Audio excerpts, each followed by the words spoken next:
برخی از این اذکاری که امروز شیعیان و مؤمنین استفاده میکنن یک زمانی از اسرار بوده. یه پیغمبری پوستش کنده میشده 20 سال 30 سال امتحان پس میداده، یادش میداده خدا 40 سال و بلکه بیشتر آدم گریه کرد برای توبهش. گفت من اینجوری صدام کن تا ببخشمت. چجوری صدات کنم؟ گفت بگو یا حمیدو به حق محمد، یا علی به حق علی، یا فاطر به حق فاطمه، یا محسن به حق الحسن، یا قدیم الاحسان به حق الحسین. اینو گفت. تا اینجاشو سنیام دارن ها، تا اینجای حدیثو سنیام دارن. اشتباه نکنم سیوطی آورده و متقی اندی تو کنز الاموال آورده. از اینجا بعدش ما داریم میگه این پنجمیار گفتم گریم گرفت. قصهش چیه؟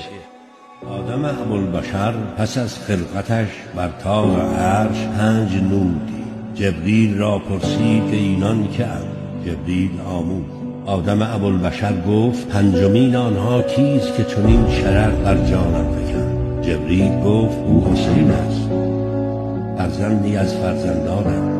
به مصیبتی گرفتار آید که مصائب هستی در برابرش اندکند. او را خواهند کشت در حالی که تشنه است، در حالی که غریب است، تنهاست.